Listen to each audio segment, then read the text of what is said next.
കേരളവും തമിഴ്നാടുമുള്ള വ്യത്യാസം ഇതാണ്. ഇതാ കണ്ടോളി നിങ്ങൾ, ഇത് പൂവമ്പഴമാണ്. ഞാൻ ആരെയും കുറ്റപ്പെടുത്തുന്നതല്ല, ഞാൻ ഒരു കൃഷിക്കാരൻ. ഞാനും ചത്ത് എൻ്റെ അയൽവക്കക്കാരെയും കൂടെ ചാവാനെ കൊണ്ട് ഞാൻ ഒരിക്കലും അനുവദിക്കത്തില്ല. ഇതാ നോക്കൂ, വ്യത്യാസം നോക്കൂ. ഇത് പൂവമ്പഴമാണ്. ഞാൻ കൃഷി ചെയ്ത, ഞങ്ങൾ രണ്ടുപേരും കൃഷി ചെയ്ത ഒരേ മലയാളികൾ കൃഷി ചെയ്യണം. വ്യത്യാസം നിങ്ങൾ നോക്കൂ, അന്തരം നിങ്ങൾ നോക്കൂ. ഈ പഴവും കൂടെ നിങ്ങൾ നോക്കും, കളറ് നിങ്ങൾ നോക്കും. ഞാൻ 2 ദിവസത്തിന് മുമ്പേ നൗഷാദ് അലി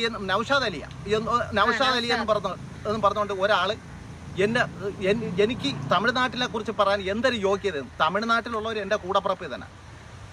ശ്രദ്ധിക്കേണ്ട ഒരു കാര്യങ്ങൾ, നമ്മളും ചത്ത് അയൽവക്കക്കാരെയും കൂടെ ചാവാനെ കൊണ്ട് അനുവദിക്കരുത്. നമ്മളെ ആധാരം ചാവാൻ പോവേണ്ട എന്ന് എൻ്റെ അയൽവക്കക്കാരെയും കൂടെ ചാവാനെ കൊണ്ട് ഒരിക്കലും അനുവദിക്കരുത്. ഞാൻ ഇതിലെ കള്ളത്തന്നെ ഞാൻ പറഞ്ഞുതരാം. ഇത് ഞാൻ ഉണ്ടാക്കിയ, ഞാൻ കഷ്ടപ്പെട്ട് അധ്വാനിച്ച പൂവമ്പഴമാണ്. എനിക്ക്